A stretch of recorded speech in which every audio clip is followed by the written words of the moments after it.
Hey, what's going on, guys? It's Deliriouslyepic here, and today I've got another awesome LEGO creation for you guys.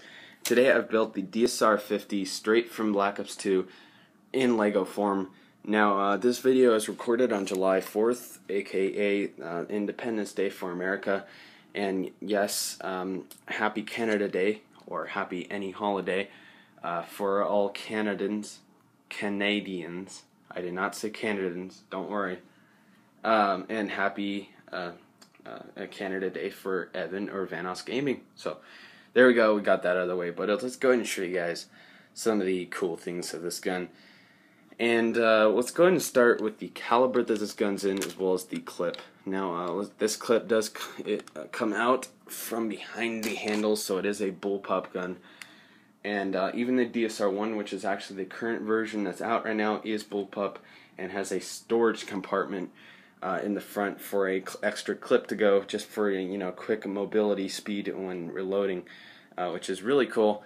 But here we got the 50 caliber bullet on the top of this clip, and we got here the post, these two smooth tiles that are on top of the post that actually help as a barrier or to keep the clip from going in farther than it needs to, and stops it right on top or right under the bolt, which I'll show you guys in a minute. And actually, if you're looking through the bolt ejection port, you can see that the bullet on the top here is visible, which is really cool. We also got here, the black bottom or base of the clip, as well as the mag release there, and it just fits into the gun like so. Let's go and try to get it in here. This gun is 4 feet 5 inches, so it's really long and very hard to handle. So guys, just be really mindful that it's hard to film, and it also is 11 pounds, so it's heavy, and after a while it starts getting really tiring for my arm, so just give me a break if I have some bad camera angles. But let's go ahead and turn this gun around and show you guys the bolt. Now here's the bolt that actually functions and goes back as far as it needs to, and let's go ahead and show you guys where it stops. It stops right there and goes forward and actually brings back the ejection port, which is really cool. And if you look down, you can see some of the gold inside, which is the bullet.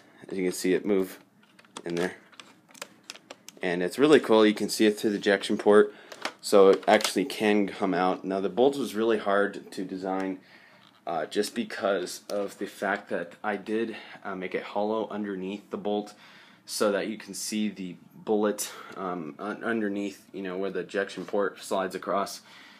And so it was really hard to figure out how to secure the bolt there, so that when it's actually sitting there, it won't fall inside the hole that I made for the clip to go. If that makes any sense, hopefully it did. Now moving up to the top of the gun, we have here the flash suppressor that destroys the flash that comes from the bullets when it's ignited or shot, and kind of keeps your position a little more secretive, and it makes it a lot easier to be a little more stealthy when you're out in battle with a sniper rifle. And also down here we have the handguard. Now in game, the player holds it by the clip, uses the handguard practically as the clip. And the reason being, now that I've built this gun, is actually that this handguard is quite far from the handle, and it causes you to almost make your arm stretch out of as far as it can go, and with a little bit of bend. That makes your arm get tired very easily. It makes your arm get tired. Does that sound like right English? I don't know. That makes your arm tired whenever you use it. So I can kind of see why the player inside Call of Duty Black Ops 2 uses the clip, because it is a lot easier. It's a lot closer to the handle, and makes it a lot easier for use. Now up here we have the bipod that sits on top and just comes down. I'm not going to show that right now, just because there's really no need to. And but it also adds some great looks onto the gun. And it kind of stops right at the scope, which is pretty cool. Now the scope you can actually see through, which I'll show you in a second. We also have lots of gadgets, and we have those red rings around on the adjusters, and we also have lots of plates on. Excuse me, hang on, let me get this. Shut up, bitch. There we go. Put it down a little bit. That's a little too much, but what the fuck. And those plates on the end of the scope obviously make it a little more round. So let's go ahead and show you guys without breaking this thing, which I almost did there. A look through the scope. Now there you go. There's no crosshairs or anything, just because the scope was a little weird to make, and it was a little tricky to build some crosshairs in the middle. And really, there's no point for them. I mean, I'm not shooting anything. It's probably not even accurate, but hell, why not? Now up down here we have the handle, the interesting curved handle that actually stays really sturdy and really comfortable to use while holding it. And also we have a functioning trigger, and as well as a functioning fire selector. So let's go ahead and turn that to safety, and now we have it on safety, and you can't push it anywhere, which is really cool. And well, maybe a little bit, but not much, not enough to shoot it. And then anyways, we got their fire, and then the trigger works. Now also we have lots of little round studs, Lego studs, that act as screws that look really cool on this gun, and you know, add some more detail. And it makes everything look much better when it's detailed like that. And up here we have the chin rest too, which actually holds some of the bolt. So, and also the bolt does go behind here and in the back. So it took a little time to think of how to do that, especially with all the different dimension. We have 4 studs wide, 6 studs wide, and 2 studs wide.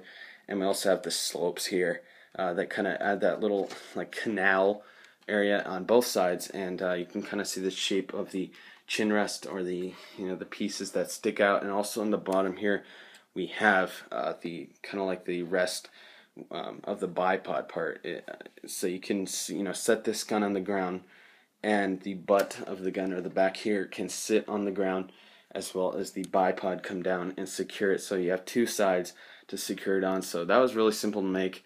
And then we have lots of slopes for this gun, and there's, you know, you can see the clip inside the you know, its spot, and it looks really cool.